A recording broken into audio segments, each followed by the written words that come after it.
It's been 3 months, and every time I think about that Friday evening, a shiver runs down my spine.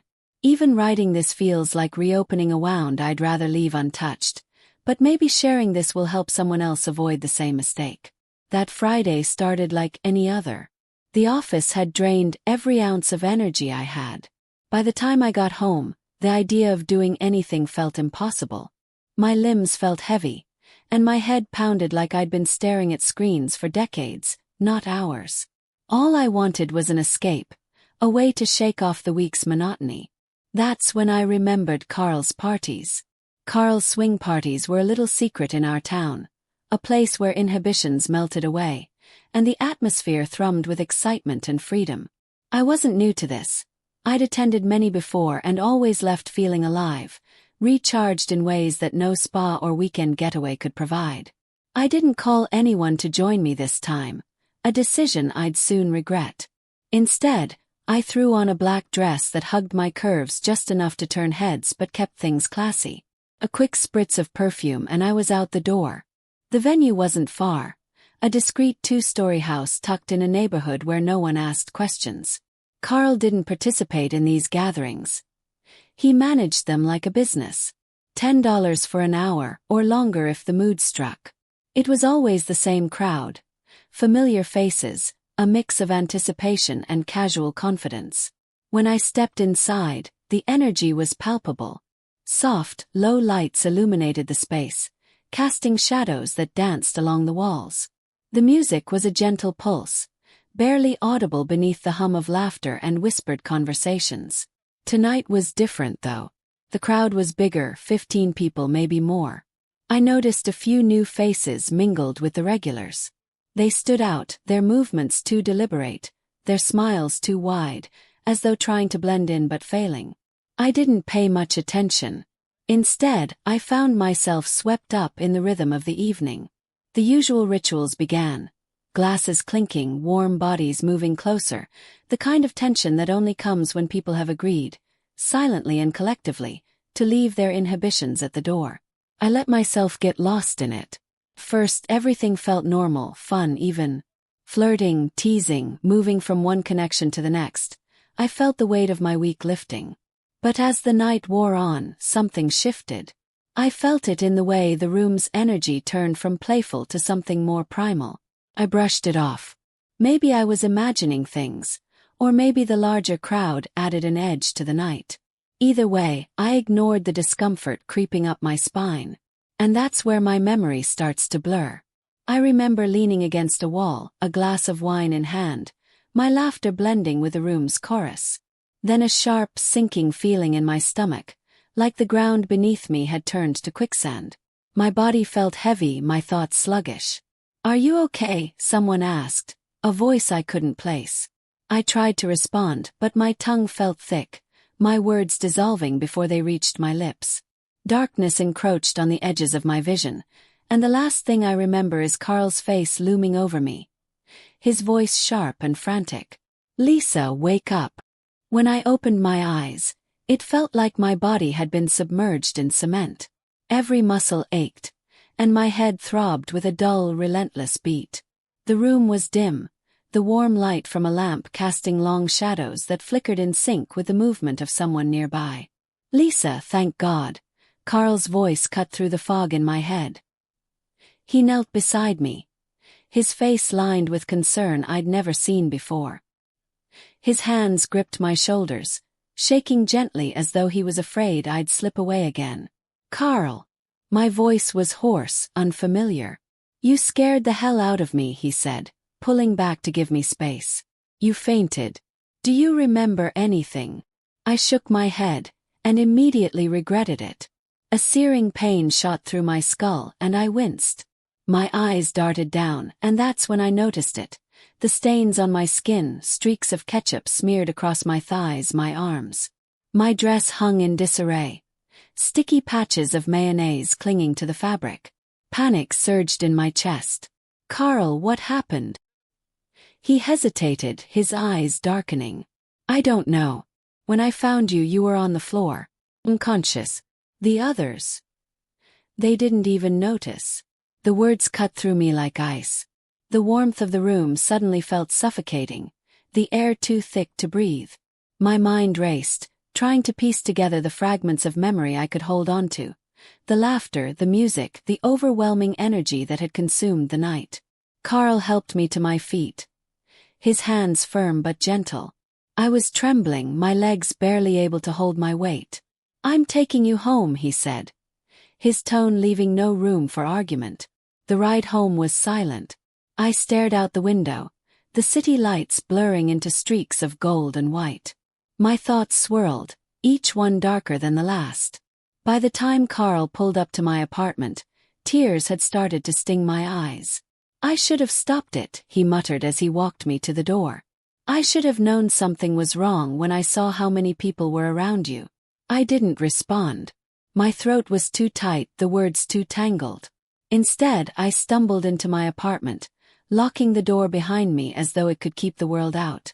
The first thing I did was strip off the ruined dress and step into the shower. Hot water poured over me, but no matter how hard I scrubbed, I couldn't shake the feeling of being unclean. My body felt alien, as though it didn't belong to me anymore.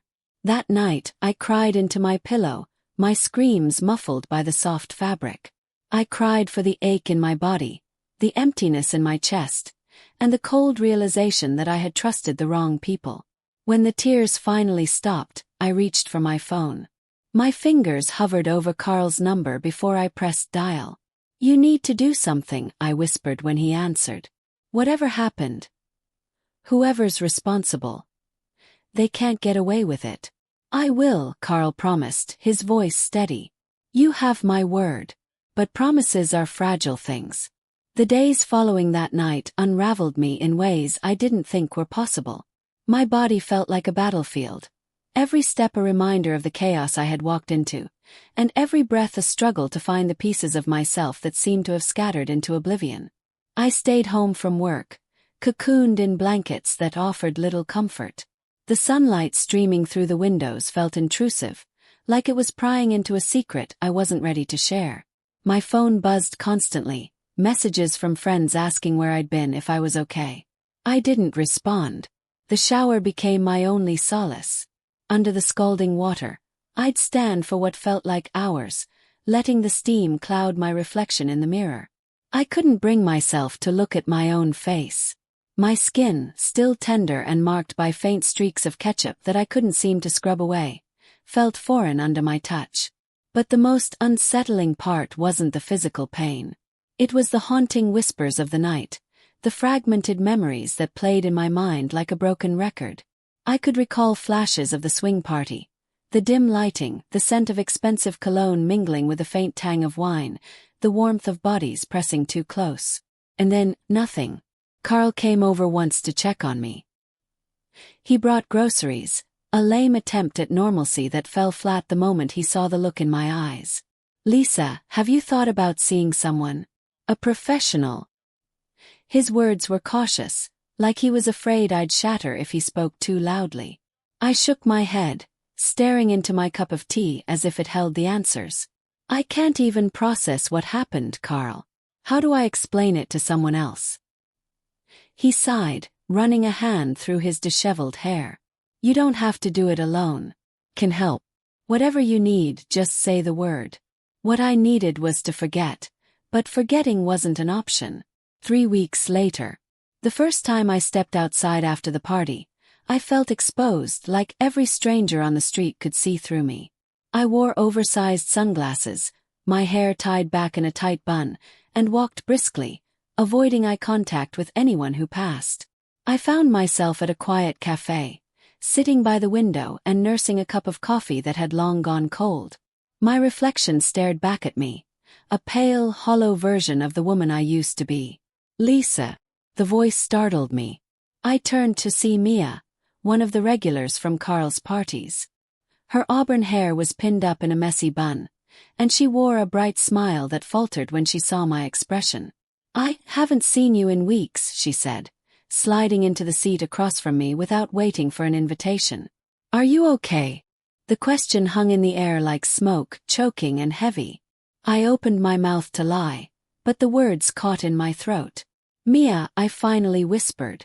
Do you remember that night? The one a few weeks ago? She furrowed her brow in thought. Yes, I was there and I saw you. There were more people than usual. It was great. Why? Did you notice anything? Did anyone act differently? Did you see me?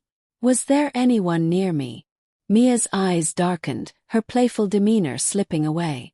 What are you getting at, Lisa? I hesitated, the desire to protect my pride fighting with the need to get answers. I don't remember much because I was unconscious at the time, I admitted. But something happened. Something bad because my body hurt when I woke up. Her face softened and she reached out to take my hand. Lisa, I'll tell you the truth, I saw you lying there. I didn't know. None of us girls knew. I thought you were just getting high. And I was surprised at the time that you had the attention of half the men. I pulled her hand away. Her words were sharper than I expected. Why did no one care about me at that moment? Her voice trembled. We were all so caught up in all of this. But if I had known. It doesn't matter, I cut her off, my tone harsher than I intended. Just happened.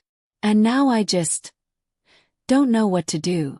Mia left the cafe reluctantly, her promise to stay in touch, ringing hollow as the door swung shut behind her.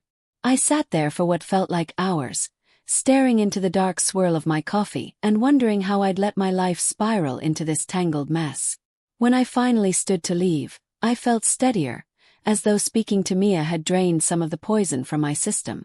But there was still one person I needed to see. Carl. He'd been quiet since our last conversation. His usual texts replaced by silence that felt heavier with each passing day. I knew he was avoiding me. Whether out of guilt or helplessness, I couldn't tell. But I wasn't going to let him off the hook. That evening I found myself at his door. It opened before I had a chance to knock, as though he'd been waiting for me. Lisa, he said. His voice tinged with surprise and something else. Relief, maybe. We need to talk, I said, brushing past him into the small, cluttered living room. The air smelled faintly of cigar smoke and leather, a combination that was somehow comforting in its familiarity. Carl followed, closing the door softly behind me. I was wondering when you'd come by, he admitted, sinking into an armchair and gesturing for me to take the sofa. I stayed standing. You said you'd deal with it, I began, my tone sharp enough to cut glass. 3 weeks, Carl. What have you done? He winced, running a hand through his hair. I've been trying, Lisa. But it's not as simple as you think. Not as simple. Snap. Someone took advantage of me in your house at your party. You let it happen. The words echoed in the small room, and for a moment, Carl looked like he'd been struck. I didn't let anything happen, he said quietly. His eyes fixed on the floor. I wasn't there. When I found you. Don't, I interrupted, my voice trembling. Don't you dare act like a victim here. I trusted you, Carl. I trusted you to keep things safe, and you failed. He looked up then, his expression raw. You're right, he admitted. Failed. And I'll regret it for the rest of my life. But I swear, Lisa, I'm doing everything I can to find out who's responsible. The anger drained out of me as quickly as it had risen, leaving behind an ache that was somehow worse. I sank onto the sofa, burying my face in my hands. I don't know what to do, I whispered. I feel like I'm falling apart. Carl moved to sit beside me, his presence solid and grounding. You're not falling apart, he said, his voice steady. You're stronger than you think, Lisa. And we'll get through this. Together. 2 days later. Carl kept his word. He started by reaching out to some of the regulars, subtly probing for information without revealing too much. Meanwhile, I focused on healing, or at least pretending to. I began writing in a journal, pouring out my thoughts in an attempt to make sense of the chaos in my head. Some entries were angry, full of fiery accusations against everyone who'd been at the party. Others were softer, tinged with sadness and regret. But the more I wrote, the clearer it became that I needed closure. One evening, Carl called. Lisa, I think I've found something, he said, his tone urgent. What is it? Asked, my heart pounding. Come over. It's better if I show you. Carl's apartment felt heavier than usual when I walked in, the air thick with an unspoken weight. He stood by the window, his phone in hand, the glow of the screen reflecting off his tense features. "Lisa," he began, turning to face me. "I found someone who was there that night. Someone who remembers seeing you." My stomach twisted. "Who?" He hesitated, then gestured toward the couch. "Sit down. This isn't going to be easy." I crossed my arms, refusing the offer. "Just tell me, Carl." He sighed, rubbing the back of his neck. "Mia. She's been asking questions. She told me there was a group, new people. They weren't regulars." "And what?" I prompted, my voice sharp. "And they left right after you collapsed." The words hit me like a punch to the gut. "So, you're saying it was them?" "I'm saying it's likely," Carl said. "But I don't have names. No one does. They paid in cash, didn't talk much. They were just there." Anger bubbled up, hot and fierce. "So what now? We just let them get away with it?" "No," Carl said firmly. "I've reached out to some people. This won't go unanswered." 1 week later, Mia agreed to meet me at a quiet park on the edge of town. It was early evening, the sky painted in hues of gold and lavender. I sat on a bench, my hands trembling as I waited for her to arrive. When she finally appeared, her expression was unreadable. She sat beside me, the soft rustle of her coat breaking the silence. "Thank you for meeting me," I said, my voice barely above a whisper. "I should have reached out sooner," she replied, guilt heavy in her tone. "I had no idea, Lisa. None of us did." "I need to know," I said. "What do you remember?" Mia took a deep breath, her hands fidgeting in her lap. "There was a moment toward the end of the night. You were with them, laughing, talking. But then, you just disappeared. I thought you'd left. But later I saw Carl carrying you out. That's when I realized something was wrong."